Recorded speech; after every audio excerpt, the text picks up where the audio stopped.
Hello students. तो आज मैं आपके साथ जिन टॉपिक को लेके आया हूं वो ऐसा टॉपिक है जो नीट और जेई दोनों एग्जाम में बहुत उसका इम्पोर्टेंस लेवल रहता है। और उसमें से नीट की अगर मैं बात करूं 5 से 6 क्वेश्चन उस पर्टिकुलर सेगमेंट में से आते हैं। तो पर्टिकुलर सेगमेंट इजीएस्ट भी है और उसमें कंटेंट जो है वो भी कम है और वेटेज भी ज़्यादा है। इसलिए मैं उस पर्टिकुलर टॉपिक मॉडर्न फिजिक्स जिस नाम से उसको जाना जाता है उसको लेके आज आपके सामने आया हूं। मॉडर्न फिजिक्स जो है वो 3 पार्ट में डिवाइड की जाती है। पहला उसमें आता है dual nature of matter and radiations, उसके बाद एटॉमिक एंड न्यूक्लियर फिजिक्स और उसके बाद इलेक्ट्रॉनिक डिवाइसेस। तो ये तीनों ही चैप्टर इजी भी हैं और कोई भी बच्चा अगर अच्छे से उसके क्वेश्चन की प्रिपरेशन कर ले तो 100% श्योरिटी के साथ उसका क्वेश्चन नीट और जेई दोनों में बिल्कुल सही जाएगा। लिमिटेड टॉपिक्स हैं तो मैं उसके जो फर्स्ट पार्ट है dual nature of matter and radiation वहां से आज आपके सामने कुछ क्वेश्चन प्रेजेंट करूंगा। आप लोगों ने उन टॉपिक्स का फिर एक बार रिवीजन कर लेना, इन क्वेश्चंस को सॉल्व कर लेना और मैं श्योरिटी देता हूं कि आपका जो भी क्वेश्चन आएगा इन्हीं टॉपिक के इर्द गिर्द घूमता हुआ आएगा। ठीक है, तो लेट अस स्टार्ट कि फर्स्ट क्वेश्चन से स्टार्ट करते हैं, इजी पार्ट से चलेंगे। आपको पता है कि ड्यूल नेचर ऑफ मैटर में जो पहला टॉपिक रहता है हमारा that is photoelectric effect. Photoelectric effect जो है इसके ऊपर हमें कुछ बेसिक जानकारी होनी चाहिए। मैं टॉपिक कंसेप्ट पे ज्यादा नहीं जाऊंगा, मैं इतनी सी बात करूंगा कि हम बार बार बोलते हैं कि भाई फोटोइलेक्ट्रिक एमिशन किसी भी मेटल सरफेस से तभी पॉसिबल हो पाएगा अगर हमारा जो फोटोन है, फोटोन की frequency must be greater than, means light की जो फ्रीक्वेंसी है that must be greater than the threshold frequency. तो frequency of light must be greater than the threshold frequency of the metal. And ये वाली बात तो बच्चों को जनरली याद रहती है, लेकिन कई बार दूसरी बात को वो भूल जाते हैं कि जो वेवलेंथ ऑफ लाइट है, wavelength of light that should be less than the threshold wavelength. मतलब फ्रीक्वेंसी थ्रेशोल्ड फ्रीक्वेंसी से ज्यादा होनी चाहिए और वेवलेंथ जो है वो थ्रेशोल्ड वेवलेंथ से कम होनी चाहिए। इसी के ऊपर हमारा पहला क्वेश्चन है। देखिए बोलता है आपको वर्क फंक्शन दे रखा है मेटल का 6.6 इलेक्ट्रॉन वोल्ट, उसके ऊपर जो रेडिएशंस फॉल कर रही हैं उनका हमारे को उन्होंने पूछा रखा है कि कौन सी ऐसी वेवलेंथ है 4 ऑप्शन में से जिसके साथ ये photoelectric emission is not possible. ये भी ध्यान देना पड़ता है क्वेश्चंस में कि पॉसिबल बोला है कि नॉट पॉसिबल। तो नॉट पॉसिबल बोला है तो इट मींस मेरे को यहां पे थ्रेशोल्ड वेवलेंथ फाइंड आउट करनी है। तो जो वेवलेंथ उस थ्रेशोल्ड वेवलेंथ से ज्यादा आएगी उसके लिए फोटोइलेक्ट्रिक एमिशन पॉसिबल नहीं होगा, और जो वेवलेंथ थ्रेशोल्ड वेवलेंथ से कम रहेंगी उसके लिए पॉसिबल हो जाएगा। तो उसके लिए जो गिवन डाटा है that is work function. Work function is given to us 6.6 electron volt. तो वर्क फंक्शन गिवन है और वर्क फंक्शन की हेल्प से हम बहुत इजीली जो थ्रेशोल्ड वेवलेंथ है उसको फाइंड आउट कर सकते हैं। अब आपको पता है कि एक फॉर्मूला एनर्जी का या हमारा जो वर्क फंक्शन है उसका फॉर्मूला ये बन के आता है, लैम्डा नॉट इसमें थ्रेशोल्ड वेवलेंथ है।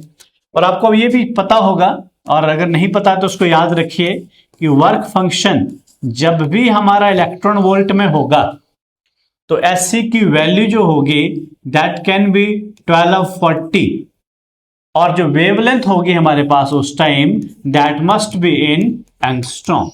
तो वेवलेंथ अगर आप एंगस्ट्रॉम में ले, sorry angstrom, this will be in nanometer. Okay, अगर एंगस्ट्रॉम में होगा बेटा तो यहां पे 1240 की जगह आपने 12,400 ले लेना है। अगर आपकी नैनोमीटर में है तो उसके लिए आपको 1240 लेना है। तो आप देखिए यहां वर्क फंक्शन के यूनिट 6 इलेक्ट्रॉन वोल्ट लगा रखे हैं। तो मैं यहां से अगर आपके सामने वेवलेंथ कैलकुलेट करूं तो वेवलेंथ के लिए आपके पास आ जाएगा 1240 डिवाइडेड बाई 6.6 इलेक्ट्रॉन वोल्ट और इसके जो यूनिट बन के आएंगे इट विल बी नैनोमीटर। तो अगर इसको आप सॉल्व करेंगे तो आपका जो आंसर होगा वो लगभग 185 के आसपास आ रहा है। ये जो 185 आया ये है हमारी थ्रेशोल्ड वेवलेंथ, और थ्रेशोल्ड वेवलेंथ है। अब आप चार ऑप्शन देखो, 100 nanometer it is less than 180, photoelectric emission possible हो जाएगा। 150 ये वाली वेवलेंथ भी थ्रेशोल्ड से कम है, ये भी पॉसिबल हो जाएगा। लेकिन जो 200 है वो 180 से ज्यादा है, और इसने बोला फोटोइलेक्ट्रिक एमिशन किसमें पॉसिबल नहीं होगा, तो क्लियरली हमारा जो आंसर निकल के आया that will be the C option. तो इसमें सी ऑप्शन रहेगा। तो इजी क्वेश्चन है, इस तरह का क्वेश्चन। ये वाला जो क्वेश्चन मैं आपके साथ डिस्कस कर रहा हूं ये इसी बार का क्वेश्चन है, नीट 2026 का, जो अभी कैंसिल हुआ वो उस नीट में से क्वेश्चन था। अब हम अगला क्वेश्चन जो ले रहे हैं ये भी बेटा इसी बार का क्वेश्चन है, नीट 2026, बिल्कुल रिसेंट क्वेश्चन है और बिल्कुल बेसिक कंसेप्ट के ऊपर बनाया गया था। मैट्रिक्स मैचिंग का क्वेश्चन है। आप देखिए पहला, E is equal to h nu. सबको पता है कि ये फॉर्मूला होता है energy of the photon, E is equal to h nu. तो एनर्जी ऑफ फोटोन ये 4 बन गया, तो A के साथ मेरा 4 आ गया।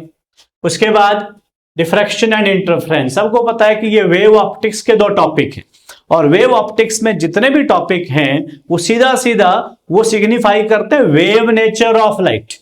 तो ये जो इंटरफेरेंस और डिफ्रैक्शन है यहां से सिग्निफाई होता है वेव नेचर ऑफ लाइट। तो इसका मतलब जो बी है जिसकी रिजेंबलेंस आ रही है थर्ड पार्ट से on the right hand side. उसकी अगली बात करें अगर हम, lambda is equal to h upon p, पूरे चैप्टर को निचोड़ बना के क्वेश्चन बनाया था। तो lambda h upon p de Broglie wavelength का फॉर्मूला है, और डी ब्रॉगली वेवलेंथ हमारे फर्स्ट पार्ट में दे रखा था। तो हमारा सी जो है it is matching with the first part. अब जो लास्ट बच गया कॉम्पटन इफेक्ट, हाउएवर ये कॉम्पटन इफेक्ट हमारे सिलेबस में नहीं है। फोटोइलेक्ट्रिक इफेक्ट है, कॉम्पटन इफेक्ट नहीं है। कॉम्पटन इफेक्ट होता है interaction between the photon and the free electron. तो फोटोन और फ्री इलेक्ट्रॉन में होता है, और ये सिग्निफाई करता है पार्टिकल नेचर को। तो डी जो है ये मैच करके मेरा नंबर 2 के साथ। तो इस तरह से बेसिक कंसेप्ट पे क्वेश्चन बनाया था एनटीए ने, और बढ़िया क्वेश्चन था, बेसिक नॉलेज बच्चे की चेक हो रही थी। अब हम नेक्स्ट क्वेश्चन पे आ रहे हैं। नेक्स्ट क्वेश्चन जो है ये भी फोटोइलेक्ट्रिक एमिशन का है, और ये ग्राफ के ऊपर बेस्ड है। मैं पहले कंसेप्ट पे जाता हूं। आपको ये पता होगा कि जो फोटो इलेक्ट्रिक करंट है, फोटो इलेक्ट्रिक करंट का मतलब कि जो लाइट फॉल करी मेटल पे, मेटल से इजेक्ट हुए इलेक्ट्रॉन, तो पर सेकंड कितने इलेक्ट्रॉन इजेक्ट हुए, ठीक है, और वो सर्किट में फ्लो करना स्टार्ट कर गए, जो हमारा ट्यूब का एक्सपेरिमेंट होता है, तो वो कितने इलेक्ट्रॉन पर सेकंड जा रहे हैं, कितना चार्ज फ्लो कर रहा है, that is photo electric current. और आपको ये साफ पता होना चाहिए कि किसी भी मेटल सरफेस से जब उसके ऊपर फोटोन फॉल करेंगे, बशर्ते उनकी फ्रीक्वेंसी थ्रेशोल्ड फ्रीक्वेंसी से ज्यादा हो, तो वहां से इलेक्ट्रॉन का इजेक्ट होने की पॉसिबिलिटी होती है। 100% श्योरिटी नहीं, बट पॉसिबिलिटी होती है। तो वो जो इलेक्ट्रॉन इजेक्ट होंगे, जितने पर सेकंड ज्यादा इजेक्ट होंगे फोटो इलेक्ट्रिक करंट उतना ज्यादा होगा। और आपको यह भी पता होगा कि 1 photon at max can eject only 1 electron. एक फोटोन एक इलेक्ट्रॉन इजेक्ट कर सकता है। इट मींस ये जो फोटो इलेक्ट्रिक करंट होता है ये डायरेक्टली डिपेंड करता है कि नंबर ऑफ फोटोन्स, ये आपके फॉल कितने कर रहे हैं पर सेकेंड, और number of photon depends upon intensity of light.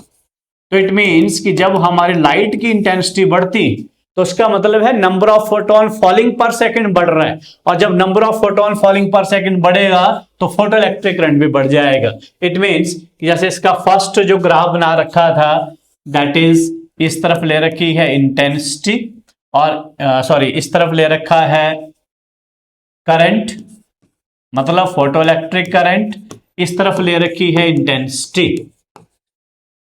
अब मैंने बोला जैसे इंटेंसिटी इंक्रीज करे करंट इंक्रीज कर जाए, बस कंडीशन ये है कि frequency must be greater than the threshold frequency. तो हमारा ग्राफ कुछ इस तरह से बन के आ रहा है, और ये बिल्कुल सही भी है। तो फर्स्ट पार्ट तो हमारा सही जा रहा है। सेकंड में इन्होंने बना रखा है कुछ इस तरह से कि करंट, सॉरी इंटेंसिटी, करंट ये ऐसे ग्राफ, ये तो शो कर रहा है कि इंटेंसिटी के साथ करंट वेरी नहीं कर रहा है, फिक्स्ड रह रहा है। तो ये वाला चीज, ये वाला ग्राफ हमारा, ये वाला ग्राफ गलत है। थर्ड में इन्होंने बोला फ्रीक्वेंसी और करंट का ग्राफ इस तरह से रहने वाला है, ये वाला, ये फ्रीक्वेंसी के लिए दिया है। लेकिन हमें पता है कि जब हम फोटोन की फ्रीक्वेंसी इंक्रीज करते हैं तो फोटो इलेक्ट्रिक करंट इंक्रीज नहीं होता, number of electron ejected change नहीं होते। फ्रीक्वेंसी के बढ़ाने से जो इलेक्ट्रॉन इजेक्ट होगा उसकी काइनेटिक एनर्जी जरूर बढ़ जाएगी, बट उसका नंबर नहीं बढ़ेगा। नंबर नहीं बढ़ेगा तो इसका मतलब ये वाला ग्राफ गलत है। उसके बाद एक और बना रखा है फ्रीक्वेंसी का करंट को इंक्रीज करते हुए, तो मैंने बोला फ्रीक्वेंसी के चेंज करने से फोटो इलेक्ट्रिक करंट चेंज नहीं होगा, नहीं होगा तो ये वाला ग्राफ भी गलत है। तो इसका मतलब हमारे पास जो सही आंसर था वो था फर्स्ट वाला ऑप्शन ए ओनली। तो ये वाला क्वेश्चन भी 2026 में पूछा गया था, नॉर्मल क्वेश्चन था, बढ़िया क्वेश्चन था। उसके बाद अब मैं नीट 2025 का क्वेश्चन उठा रहा हूं, मैं इस तरह से सीक्वेंस बना के कि एग्जामिनेशन जो एग्जामिनर है उसका माइंडसेट क्या है, वो किस तरह के क्वेश्चन बनाता है, वहीं से हम लोग डिस्कस कर रहे हैं। तो ये वाला क्वेश्चन जो है ये भी एक इंपॉर्टेंट टॉपिक पे है। टॉपिक है कि फोटोन और कंपैरिजन किया है इलेक्ट्रॉन हैव सेम एनर्जी। यहां पे तो अभी आपका अगला क्वेश्चन जो है ये बहुत ही इंपॉर्टेंट टॉपिक है, और अगर आप इसके प्रीवियस ईयर जितने पिछले 15 सालों के उठा लो, ये वाला जो कंसेप्ट है इसको बार बार एग्जामिनर पूछ रहा है और बच्चे बार बार इसके ट्रैप में आ जाते हैं। तो एग्जामिनर बोलता है कि मेरे पास एक फोटोन है और एक इलेक्ट्रॉन है, दोनों की एनर्जी सेम है, फोटोन और इलेक्ट्रॉन की एनर्जी सेम है। तो इसमें आपको समझना पड़ेगा बेटा, समझने वाली बात क्या है कि फोटोन और इलेक्ट्रॉन इन दोनों में मेजर डिफरेंस क्या है। तो देखो चैप्टर के नाम पे क्वेश्चन है ये। फोटोन का मतलब होता है रेडिएशन, फोटोन एक रेडिएशन है, वो कोई पार्टिकल नहीं है, मतलब अगर उसको हम प्योर पार्टिकल नहीं अज्यूम कर सकते, वो रेडिएशन है। इलेक्ट्रॉन जो है ये पार्टिकल, हावेवर हर पार्टिकल का मूविंग टाइम में वेव नेचर भी हो जाता है और रेडिएशन का पार्टिकल नेचर भी हो जाता है, लेकिन एनर्जी का फॉर्मूला दोनों के लिए सेम नहीं चलने वाला है। आपको क्या समझना है कि फोटोन की जो एनर्जी होती है ना, फोटोन की एनर्जी का फॉर्मूला होता है h nu, you can write it as h upon lambda. लेकिन इलेक्ट्रॉन की एनर्जी के लिए ये फॉर्मूला यूज नहीं कर सकते, तो बोलता वहां कौन सा यूज होगा। तो बेटा इलेक्ट्रॉन की जो एनर्जी होगी वो काइनेटिक एनर्जी की फॉर्म में होगी। पहली बात, इलेक्ट्रॉन की एनर्जी जब मूविंग स्टेट में होगा तो काइनेटिक एनर्जी की फॉर्म में होगी। काइनेटिक एनर्जी को हम पी स्क्वायर अपॉन 2m लिख सकते हैं।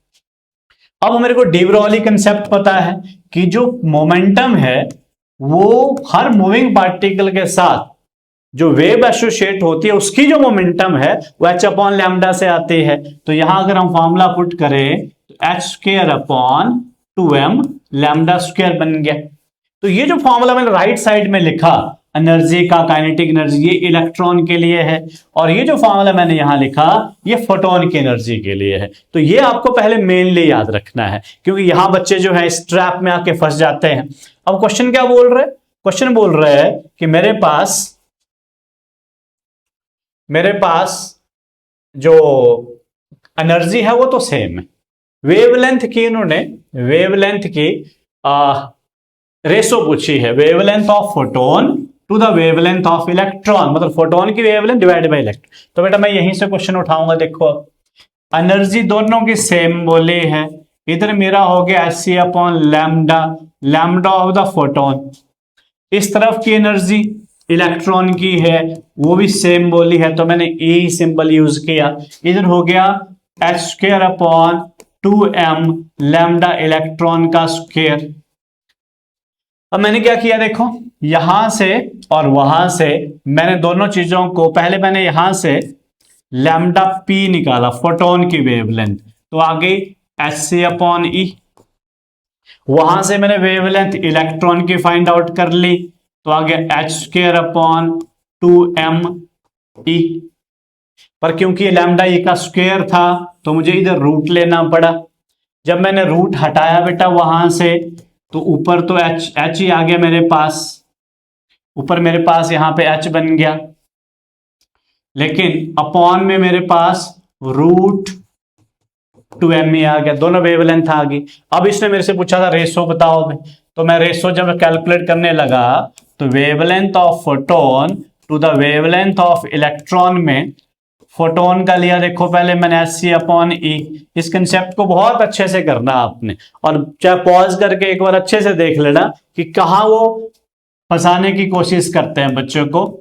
√2me/h, h के साथ देखो h कैंसिल हो गया, c मेरा पूरा पूरा बाहर बच रहा है, c मेरा पूरा बाहर बच रहा है, ठीक है। अगर मैं इस e को देखूं और इस रूट के अंदर e को देखूं तो √e मेरा बच रहा है, तो ऊपर बच गया 2m, नीचे आ गया e, इसका आ गया रूट।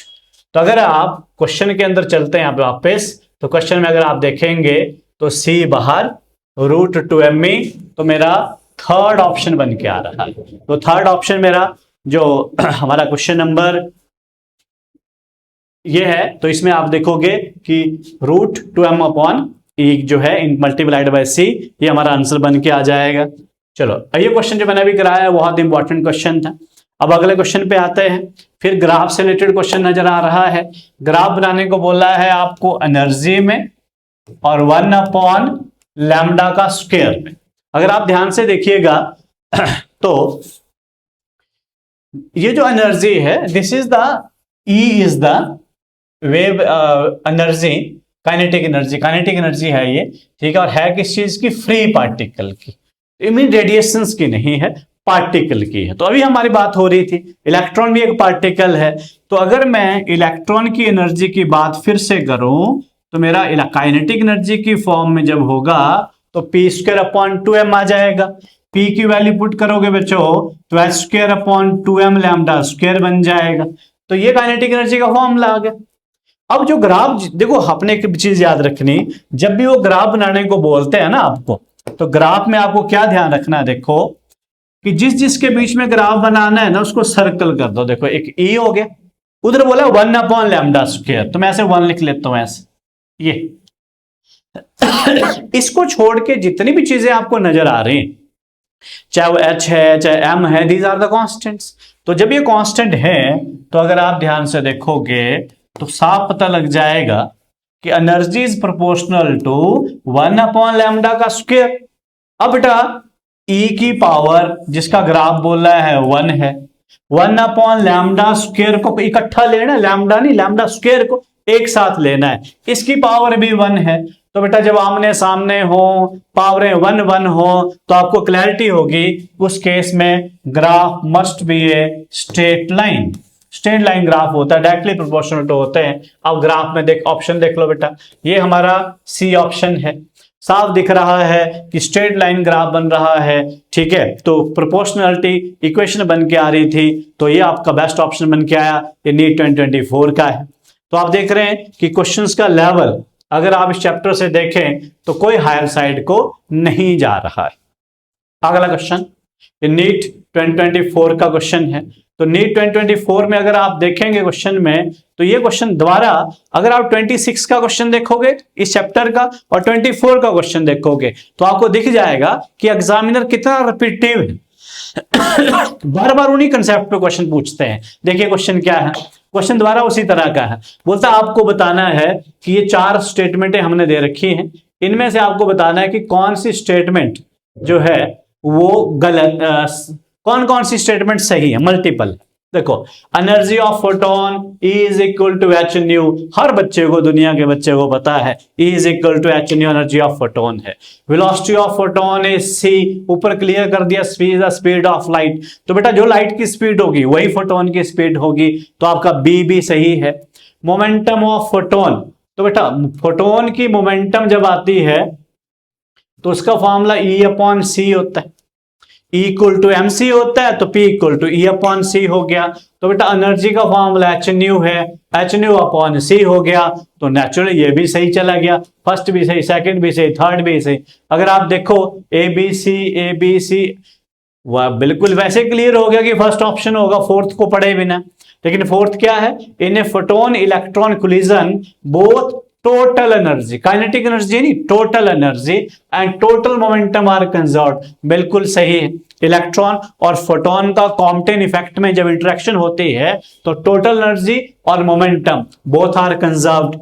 तो हमारा डी वाली स्टेटमेंट भी सही चलेगी। अब बच गई हमारी E statement, photon possesses positive charge. ना ना ना ना, पॉजिटिव चार्ज नहीं, फोटोन, फोटोन लाइट का कंपोनेंट है और वो न्यूट्रल होता है। तो फोटोन हमारा क्योंकि न्यूट्रल होता है तो न्यूट्रल की वजह से हम उसको ये नहीं बोल सकते पॉजिटिव चार्ज का नहीं, तो ये गलत है। तो इसका मतलब मेरा A B C D first option में था, तो ये बिल्कुल सही चला गया मेरे पास। ठीक है, तो ये देखो आप देखेंगे तो कंसेप्ट पकड़ रहा है एग्जामिनर, एग्जामिनर कंसेप्ट पकड़ रहा है, वहां से क्वेश्चन सॉल्व कराने की कोशिश कर रहा है। अगर आप इस क्वेश्चन पे आए आप, ये भी बढ़िया क्वेश्चन है और रिपीटिव है, मेरी बात डिस्कस हो गई है, मैं उसको रिपीट कर रहा हूं। ये देखो ये नीट 2021 में आया, रेपिटेशन देखना क्वेश्चन का कितना है। Electromagnetic wave of wavelength lambda, electromagnetic wave मतलब radiation of wavelength lambda falls on the photosensitive surface, negligible work function. बेटा यहां ध्यान दिया करना आपने, जब बोला जाए ना कि वर्क फंक्शन नेग्लिजिबल है तो इसका मतलब आइंस्टाइन की इक्वेशन में से जो वर्क फंक्शन वाला पार्ट है उसको जीरो भर देना आपने, इससे क्वेश्चन इजी हो जाता है। फिर बोलता है m is the mass of electron emitted from the surface has D Broglie wavelength, मतलब फोटोन फॉल हुआ, इलेक्ट्रॉन इजेक्ट हुआ, फोटोन की वेवलेंथ भी दे दी और इलेक्ट्रॉन जो इजेक्ट हुआ उसकी वेवलेंथ पूछ रहे हैं। कोई दिक्कत नहीं, मेरे को समझ में आ गई बात कि है तो ये फोटोइलेक्ट्रिक इफेक्ट का है। आइंस्टाइन बोल के गए थे कि फोटोन की जो एनर्जी है, फोटोन जो फॉल कर रहा है वो एक तो वर्क फंक्शन में यूज होती है और रिमेनिंग जो होती है वो इलेक्ट्रॉन की मैक्सिमम जो पॉसिबल वैल्यू हो सकती है काइनेटिक एनर्जी उसके इक्वल होती है। मतलब एनर्जी के दो पार्ट होते हैं, कंजर्वेशन ऑफ एनर्जी यूज होता है यहां पे तो वर्क फंक्शन और काइनेटिक एनर्जी। तो बेटा ये जो है ये फोटोन की है, तो मैंने Sc अपॉन लैम्डा, फोटोन का लैम्डा को लैम्डा लेने को बोला था तो बात ही खत्म हो गई। वर्क फंक्शन बेटा मैंने जीरो कर दिया क्योंकि उसने बोला नेग्लिजिबल वर्क फंक्शन है। अब जो इलेक्ट्रॉन इजेक्ट हो रहा है उसकी काइनेटिक एनर्जी की बात हो रही है, थोड़ी देर पहले बात की थी मैंने, अभी उसी कंसेप्ट पे चला गया। देखो क्वेश्चन की जो काइनेटिक एनर्जी रहेगी वो पी स्क्वायर अपॉन 2m होगी। इलेक्ट्रॉन की मोमेंटम और मास भी इलेक्ट्रॉन का है, और अगर आप इसमें P इक्वल टू जो ये वाला कंसेप्ट डी ब्रॉगली वेवलेंथ का ये लगाते हो तो आपके पास बन गया इधर h स्क्वायर अपॉन 2m। इस लैम्डा को जो इलेक्ट्रॉन की वेवलेंथ है इसको डी लैम्डा डी बोला लिखने को, इसका स्क्वायर कर देंगे हम। अब अगर आप ऑप्शन देखोगे तो आपको हर ऑप्शन में, कुछ ऑप्शंस में लैम्डा डी का स्क्वायर दिख रहा है, लैम्डा अलग से दिख रहा है तो मेरी बात समझ में आ गई कि यहीं से क्वेश्चन निपटने वाला है मेरा। h के साथ बेटा एक h कट गया, तो यहां से अगर मैं लैम्डा फाइंड आउट करने की कोशिश करूं तो lambda will be equal to, इसको हटा देता हूं बीच में से ताकि डिस्ट्रैक्ट ना करे मेरे को, तो ये आ गया 2m, c भी ऊपर चला गया, h बेटा अपॉन में आ गया, लैम्डा वहां चला गया इंटू लैम्डा डी का स्क्वायर हो गया इधर, ये देखो। तो ये क्वेश्चन भी आपके उसी बेसिक कंसेप्ट पे, एक तरफ फोटोन एक तरफ इलेक्ट्रॉन, इन्हीं का मुकाबला कराते रहते हैं बार बार, एक ही कंसेप्ट को पकड़ के बार बार क्वेश्चन पूछते हैं। तो अगर आप यहां से देखोगे तो मेरा बिल्कुल जो सही ऑप्शन जा रहा है वो थर्ड ऑप्शन मेरा बिल्कुल सही जा रहा है। ठीक है, तो ये क्वेश्चन भी अटेम्प्ट हो गया हमारा। इसके बाद अगर हम अगले क्वेश्चन पे जाएं, फिर बेसिक क्वेश्चन पे जा रहा हूं मैं। क्वेश्चन मैंने ऐसे वाले सिलेक्ट किए जो एग्जामिनर ने पूछे हैं, मतलब PYQ है, और वही क्वेश्चन आपका इस टाइम अटेम्प्ट करने का बनता भी है ताकि एग्जामिनर का माइंड रीड कर सके और अच्छे से अटेम्प्ट कर सके। नंबर ऑफ फोटोन पर second on average emitted by the source of photoelectric light of wavelength this. बेटा लाइट की वेवलेंथ दे दी 600 नैनोमीटर, नैनोमीटर यूनिट का ध्यान रखना है। उसके बाद बोला कि जो पावर एमिट हो रही है that is given 3.3 10⁻³ what. Planck's constant की वैल्यू भी दे रखी है और आपसे नंबर पूछा है। तो पहले देखो आपको पता होना चाहिए कि जो पावर होती है ये एनर्जी पर यूनिट टाइम होती है। बेसिक फॉर्मूला पावर का energy per unit time. Energy को हम एक फोटोन की एनर्जी होती है एच न्यू, एक फोटोन की। तो नंबर ऑफ फोटोन अगर एन फॉल कर रहे हैं तो मैंने एन लिख दिया। एन मैंने इन्होंने पूछा था number of electron falling per second, तो टाइम को बेटा मैंने 1 सेकेंड ले लिया। एन नंबर ऑफ फोटोन पर सेकेंड हो गया, टाइम मेरा 1 सेकेंड हो गया। तो यहां से पावर मेरा एन, एच न्यू को मैंने सी अपॉन लैम्डा लिख दिया। इसमें बेटा लैम्डा मेरे को गिवन है, लैम्डा मेरे को गिवन है, एच भी गिवन है, सी मेरा नॉन है। तो मेरे से पूछे थे नंबर ऑफ फोटोन, तो n will come out to be power into lambda upon h into c. बेटा power is given, lambda is given, c is given, n is this, h is also given. तो by calculating this you will get the value of n, number of photon falling per second. Calculation में skip मार रहा हूं, आगे चलते। अगले में अगर चले हम क्वेश्चन में, ये जो क्वेश्चन हम डिस्कस कर रहे हैं इनको आप एक बार अच्छे से पॉज करके खुद सॉल्व कर लीजिए। आपका 100% क्वेश्चन यहीं से घूम घूम के आ रहे हैं, यही रेपिटेटिव है। De Broglie wavelength of electron moving with kinetic energy this. तो बेटा मेरे को इलेक्ट्रॉन दागे दोबारा कंसेप्ट वही, इलेक्ट्रॉन की काइनेटिक एनर्जी, इलेक्ट्रॉन की काइनेटिक एनर्जी आती है हमारी h² अपॉन 2m लैम्डा का स्क्वायर। ये मेरे से लैम्डा पूछ रहे हैं यहां से, ठीक है।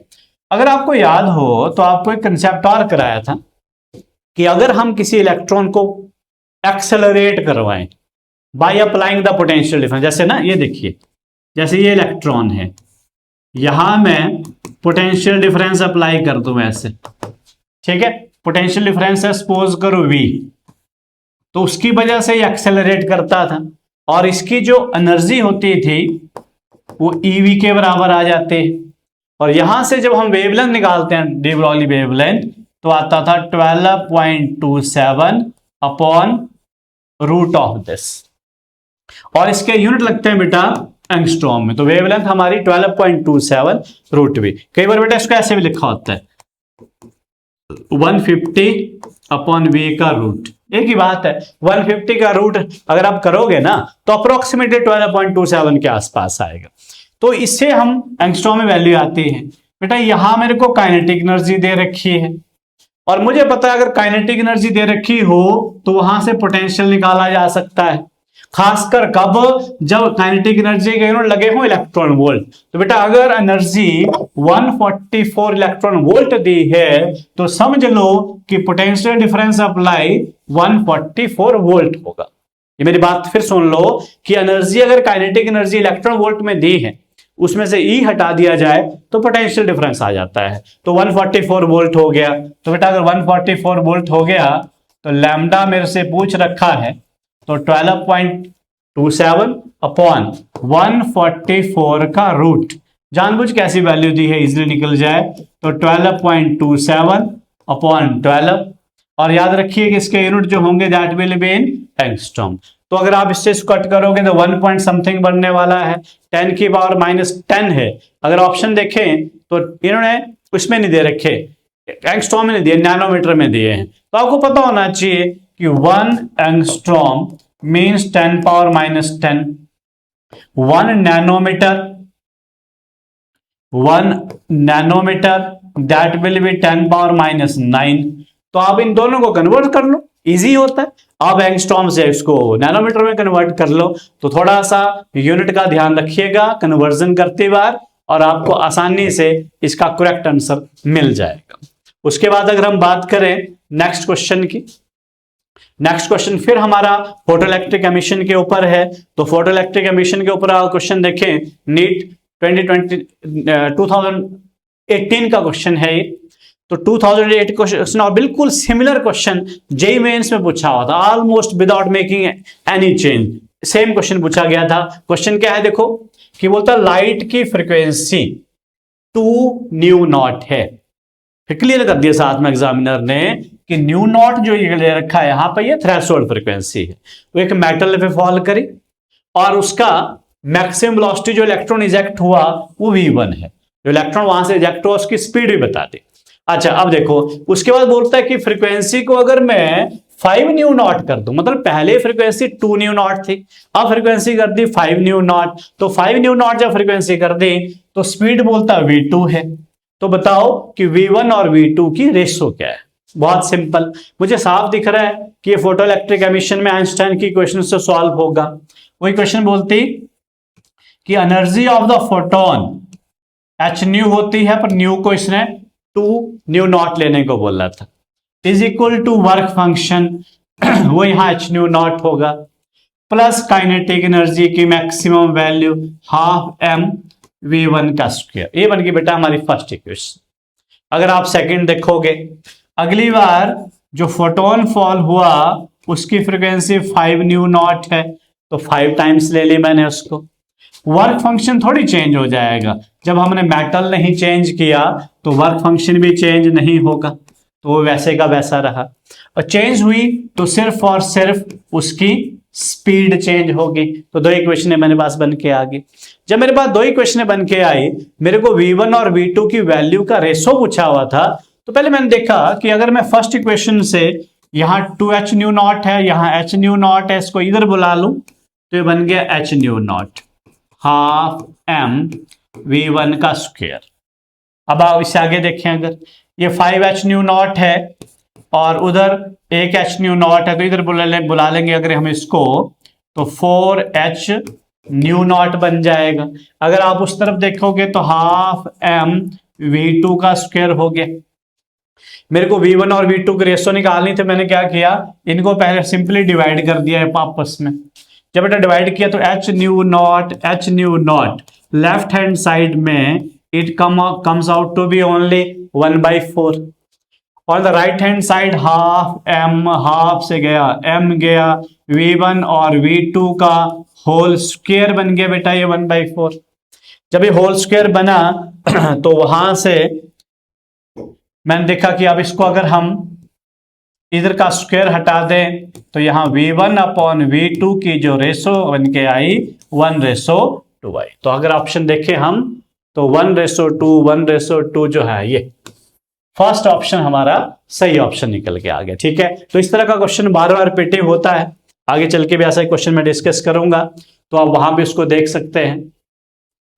अगला जो कंसेप्ट आ रहा है आपके सामने, अब ये जो क्वेश्चन मैं लेके आ रहा हूं ये भी रिपीटिव पार्ट में, ठीक है, क्योंकि पूरे पीवाईक्यू डिस्कस नहीं कर रहा हूं मैं, कुछ चूज करके पीवाईक्यू मैंने सिलेक्ट किए हैं। हवा 2017 में 2017 में ये क्वेश्चन पूछा गया, लेकिन इस क्वेश्चन का जो लेवल होता है बहुत अच्छा होता है और बच्चे इसमें बहुत मिस्टेक्स करते हैं। इसमें मैं जो पैटर्न बताऊंगा आपको, कंसेप्ट बताऊंगा, वही लगाना है आपने, और उसको लगा के तुम बड़े अच्छे से इसको सॉल्व कर सकते हो। सारे बच्चे इस टाइम रीनीट की प्रेपरेशन कर रहे हैं, तो रीनीट एक स्ट्रेसफुल बन गया है, क्योंकि पहले प्रेपरेशन की फिर से प्रेपरेशन की, तो आपको सिलेक्टेड क्वेश्चन हम लेके आ रहे हैं सो दैट कि आप उन सिलेक्टेड क्वेश्चन में अच्छे से अटेम्प्ट करें और पूरे का पूरा चैप्टर कवर हो जाए वहां से। ठीक है, देखिए क्वेश्चन क्या है। वो था फोटोइलेक्ट्रिक एमिशन का एक्सपेरिमेंट हो रहा था और जो स्टॉपिंग पोटेंशियल आए वो v1 और v2 आए। कब आए v1 और v2? तब जब मैंने एक बार जो लाइट फॉल करवाई उसकी वेवलेंथ लैम्डा थी, और अगली बार जब लाइट फॉल करवाई मैंने अलग एक्सपेरिमेंट का अलग पार्ट में, तो वेवलेंथ मेरी λ/2 थी। तो पूछ रहा है कि v1 और v2 का रिलेशन बताओ। तो ये बड़ा अच्छा सा क्वेश्चन होता है, बच्चे इसमें बहुत मिस्टेक्स करते हैं। देखो, एक तो साफ समझ में आ रहा है कि स्टॉपिंग पोटेंशियल की बात हो रही है और उसके बाद वेवलेंथ ऑफ द रेडिएशंस की बात हो रही है, तो आइंस्टाइन की इक्वेशन तो यूज होगी। आइंस्टाइन की इक्वेशन जब मैंने यूज की वेवलेंथ की फॉर्म में, तो उसने मेरे को बोला कि फोटोन की एनर्जी इज इक्वल टू होगी वर्क फंक्शन मेटल का प्लस काइनेटिक एनर्जी लिखते हैं। अगर स्टॉपिंग पोटेंशियल की फॉर्म में लिखना हो तो E इंटू स्टॉपिंग पोटेंशियल आ जाएगा काइनेटिक एनर्जी। तो फर्स्ट में बेटा स्टॉपिंग पोटेंशियल बोला था v1, तो ये फर्स्ट वाला एक्सपेरिमेंट जो है उसकी इक्वेशन बन के आ गई आपके सामने। मैंने इसको इक्वेशन 1 लिख दिया।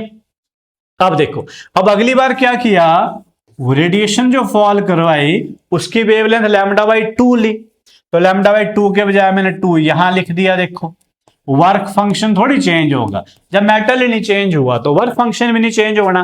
ठीक है, तो अब अगर बात आ गई कि ई V1 को V2 लिख दिया। अब ये रिलेशन मेरे से ड्राइव करा रहे थे V1 और V2 के बीच में। अब मैंने देखा यार V1 V2 की तो बात हो रही है ऑप्शंस में, बट ये वर्क फंक्शन का मुझे कहीं पे रोल नजर नहीं आ रहा है। ग्रेटर देन लेस देन की फॉर्म में कर सकते हैं। तो बेटा आप ट्रिक समझो। आप जब भी ऐसा क्वेश्चन आपके सामने आएगा जिसमें ये ग्रेटर देन लेस देन के साइन आएंगे, आपने क्या करना, वो दो इक्वेशन जो बन के आएंगी, दो इक्वेशनों में से एलिमिनेशन मेथड यूज करना है। अब बोलता ठीक है भाई कर तो लेंगे, पर एलिमिनेट किसको करेंगे? तो बेटा एलिमिनेट उसको करना है जिसकी इंफॉर्मेशन दे रखी है। देखो V1 V2 तक के बारे में पूछा हुआ है, वर्क फंक्शन की क्वेश्चन में कहीं बात भी नहीं है।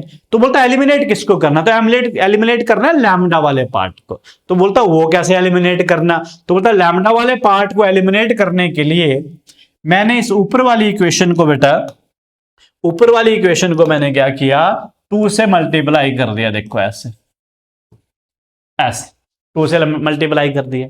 जैसे मैंने 2 से मल्टीप्लाई किया तो दोनों की लेफ्ट हैंड साइड सेम होगी।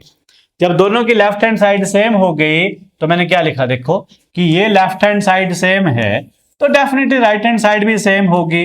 तो 2F0 plus 2EV1 will be equal to work function phi not जो था हमारे पास प्लस EV2 हो गया। और V1 V2 को रिलेट करवाना था मेरे को, तो V1 V2 को रिलेट कराना था तो मैंने क्या किया, वर्क फंक्शन को एक तरफ इकट्ठा कर लिया, phi not is equal to E common ले लिया उधर, V2 माइनस 2V1 अरेंज करके मैंने यहां पहुंचा दिया। मेरे को V2 V1 का रिलेशन चाहिए, तो V2 minus 2V1 is equal to बेटा वर्क फंक्शन अपॉन E आया। अब ये ध्यान देने वाली बात आई। अब देखो बेटा इसका और इसका जो डिफरेंस है वो ये आ रहा है, वर्क फंक्शन का भी नेगेटिव नहीं होता। ई की वैल्यू नंबर है तो ये वैल्यू पॉजिटिव में है। दो का डिफरेंस तभी पॉजिटिव आता है अगर पहले वाली चीज बड़ी हो। तो यहां से साफ पता लग गया मुझे कि ये पॉजिटिव तभी आ सकता है अगर V2 is greater than 2V1 है। तो इसका मतलब V2 की वैल्यू 2V1 से बड़ी होनी चाहिए। अब ऑप्शन देखते हैं, ये बहुत इंपॉर्टेंट क्वेश्चन मैंने आपको पहले बताया, ये आंसर निकल गया इसका कि V2 की वैल्यू 2V1 से बड़ी है। तो आप देख सकते हैं कि ये जो मैंने क्वेश्चन अभी करवाया इसका बहुत अच्छा डिफिकल्टी, मतलब इसका जो इंपॉर्टेंस लेवल है वो बहुत ज्यादा रहता है, इसलिए आप इसको बहुत अच्छे से करिएगा। अब जो अगला क्वेश्चन आपके सामने आ रहा है, ये क्वेश्चन भी बहुत इंपॉर्टेंट है। 2016 में ये क्वेश्चन पूछा गया था जब हमारा डिफिकल्टी लेवल थोड़ा हायर साइड को लग गया था एग्जाम का आने। क्वेश्चन क्या था देखो, when A metallic surface is illuminated by light of wavelength lambda, तो वेवलेंथ लैम्डा है तो स्टॉपिंग पोटेंशियल V आ रहा है। अब अगली बार वेवलेंथ को हमने 2 लैम्डा कर दिया तो स्टॉपिंग पोटेंशियल जो है वो V/4 बन गया। तो थ्रेशोल्ड वेवलेंथ, अब इस बार थोड़ा सा क्वेश्चन अगर आप देखें ना तो पिछले वाले से लगता है मिलता जुलता है, नहीं कुछ अलग पूछा है आप थ्रेशोल्ड वेवलेंथ फाइंड आउट करो। मैं समझ गया क्वेश्चन तो वही है आइंस्टाइन की इक्वेशन से जुड़ा हुआ, पर वर्क फंक्शन बीच में घुसा दिया उन्होंने थ्रू द थ्रेशोल्ड वेवलेंथ। तो थ्रेशोल्ड वेवलेंथ की फॉर्म में अगर वर्क फंक्शन लिखना है तो इक्वेशन ये बन गई। काइनेटिक एनर्जी की जगह स्टॉपिंग पोटेंशियल की फॉर्म में लिखना है तो इक्वेशन ये बन गई। ये हमारी फर्स्ट इक्वेशन आ गई। अगर हम सेकंड की बात करें बेटा, तो अगली बार क्या किया, इस वेवलेंथ को ट्वाइस लैम्डा कर दिया, वेवलेंथ बढ़ा दी, पर क्योंकि मेटल चेंज नहीं किया तो वर्क फंक्शन चेंज नहीं हुआ, पर स्टॉपिंग पोटेंशियल जो है वो V/4 हो गया, इक्वेशन 2। अब बेटा फिजिक्स का रोल खत्म, मैथ्स का रोल शुरू। आप ध्यान दो पूछा क्या है क्वेश्चन में। सबसे इंपॉर्टेंट बात होती है बच्चे को ये पता लगना चाहिए पूछा क्या है और मेरे को अटैक कहां करना है। तो बेटा मेरे से पूछा है थ्रेशोल्ड वेवलेंथ, तो मेरा अटैक जो है वो थ्रेशोल्ड वेवलेंथ के ऊपर ही जाने वाला है। तो थ्रेशोल्ड वेवलेंथ के ऊपर जब मैंने अटैक किया तो मुझे लगा कि यार सारे ऑप्शन में ये जो पोटेंशियल वाली टर्म है वो तो गायब है। तो पोटेंशियल वाली टर्म मेरे को ये दिख रही है, देखो ये और ये गायब है सारे ऑप्शन में। तो बेटा यही अटैक मारना होता है, ठीक है, जहां कमजोर पोर्शन लगे क्वेश्चन का वहीं अटैक करना होता है। तो कमजोर पोर्शन यही है कि पोटेंशियल वाली टर्म गायब है। तो बेटा मैंने क्या किया, इस निचले वाली इक्वेशन को 4 से मल्टीप्लाई कर दिए। अब मल्टीप्लाई किया तो ये 4 से 4 कट गया। अब मैं समझ गया, देखो ईवी और ये भी क्या बन गया, ईवी। मेरे को जगह मिल गई क्वेश्चन में एंट्री करने की। तो मैंने देखो यहां देखें तो ये 2 हो गया। मैंने क्या किया, इक्वेशन 2 में से इक्वेशन 1 को सबट्रैक्ट कर दिया। देखो सबट्रैक्ट क्यों किया, देखो ये मेरे को बड़ा दिख रहा है 2sc upon lambda, sc upon lambda छोटा दिख रहा है, तो मैंने इसमें से इसको सबट्रैक्ट किया। तो बेटा लेफ्ट हैंड साइड में से जब लेफ्ट हैंड साइड को सबट्रैक्ट किया तो मेरा sc अपॉन लैम्डा बन गया। यहां 4 है वहां 1 है, तो ये आ गया 3 sc अपॉन लैम्डा नॉट आ गया। ये तो ईवी है और ये भी ईवी है, खत्म, कहानी खत्म हो गई। SC से SC चला गया। ये मेरे से पूछ रहे थे कि थ्रेशोल्ड वेवलेंथ बताओ, तो बस खत्म, थ्रेशोल्ड वेवलेंथ निकल के आ गई थ्राइस ऑफ लैम्डा। तो threshold wavelength will come out to be thrice of lambda. तो हमारा जो ऑप्शन है थ्राइस ऑफ लैम्डा वो सी ऑप्शन निकल के आ गया, ठीक है। तो इस तरह से अगर हम अगले क्वेश्चन पे आए तो अगला क्वेश्चन जो है तो इसी चैप्टर में से, बट उसमें जो हमारा जैसे वर्क फॉर एनर्जी में परसेंटेज वाले जो क्वेश्चन होते हैं मैथमेटिकल टूल में, उसका कंसेप्ट यूज हो रहा है। क्वेश्चन क्या है कि kinetic energy of the particle is increased 16 times. तो काइनेटिक एनर्जी को हमने 16 टाइम्स इंक्रीज कर दिया, ठीक है। तो पूछ रहा है कि वेवलेंथ जो चेंज होगी वो उसकी परसेंटेज बताओ, परसेंटेज चेंज इन वेवलेंथ। तो बेटा पहले देखो, कोई भी क्वेश्चन परसेंटेज वाला आता है ना, तो पहले आपको देखना होता है कि फॉर्मूला कौन है जो कोरिलेट कर रहा है, कौन किसको कोरिलेट कर रहा है। एक तरफ बात हो रही है काइनेटिक एनर्जी की, एक तरफ बात हो रही है वेवलेंथ की। तो बेटा पार्टिकल की वेवलेंथ और काइनेटिक एनर्जी में जो रिश्तेदारी है, जो रिलेशन है, वो ये वाला रिलेशन आपके सामने। अब ये बोल रहा है कि मैंने काइनेटिक एनर्जी को 16 टाइम्स बढ़ा दिया, तो ये मेरा 2, ये 16 हो गया। देखो इधर ऐसे 16 टाइम्स बढ़ा दिए। जब 16 टाइम्स बढ़ा दिया मैंने तो H4 मेरा बाहर आ जाएगा, √2m बन गया इधर। तो अगर मैं यहां से देखूं रेशो निकाल लूं तो न्यू वेवलेंथ अपॉन पुराने वाली वेवलेंथ, अगर रेशो फाइंड आउट करें तो अगर आप इससे इसको डिवाइड करोगे तो 1:4 निकल के आ जाएगी, ठीक है। अगर लैम्डा डैश से लैम्डा को डिवाइड करेंगे बेटा। अब ये परसेंटेज पूछ रहा है और आपको बताया होगा टीचर्स ने क्लास में कि परसेंटेज वाला जो क्वेश्चन आए तो इसके बाद एक ट्रिक खेलना होता है। ट्रिक क्या होता है, इधर से भी एक माइनस कर दो, उधर से भी एक माइनस कर दो, इधर भी एक माइनस, उधर भी एक माइनस। बोलता उससे क्या फायदा होगा। तो बेटा देखो लेफ्ट हैंड साइड बन गया lambda dash minus lambda upon lambda, मतलब change in wavelength upon original wavelength. उधर आप सॉल्व करोगे तो ये come out to be -3/4। Minus का मतलब है कि अगर आप वेवलेंथ को बढ़ा रहे हो तो एनर्जी घट रही है, ठीक है। अगर आप यहां से कैलकुलेट करोगे तो change in wavelength upon original wavelength -3/4 आ गई। अब अगर इसको परसेंटेज में निकालना है, percentage change in wavelength upon original, तो -3/4 मल्टीप्लाइड बाय 100 कर देना। तो 3/4 ऑफ 100 होता है बेटा 75, तो 75% होगा। माइनस ये सिग्निफाई कर रहा है कि तुम वेवलेंथ को बढ़ा रहे हो तो काइनेटिक एनर्जी कम हो रही है। तो ये जो आंसर अगर आप देखोगे इसमें तो हमारा 75 ये आंसर निकल गया। तो बेटा ये थे कुछ क्वेश्चन जो मॉडर्न फिजिक्स के फर्स्ट पार्ट में मैंने आपसे डिस्कस किए। आप इन क्वेश्चंस को एक बार रिपीट कर लीजिएगा, इन्हीं का रिपीटिव कंसेप्ट आना है, बार बार यही क्वेश्चन रिपीट हो रहे हैं, आप इनको अच्छे से करिएगा तो आप ये एग्जामिनेशन जो री नीट है आपका बहुत अच्छे से अटेम्प्ट कर सकते हैं। कल मतलब एक और वीडियो के साथ हम फिर आएंगे, उसमें हम एटॉमिक एंड न्यूक्लियर फिजिक्स के क्वेश्चन लेके आएंगे। Thank you.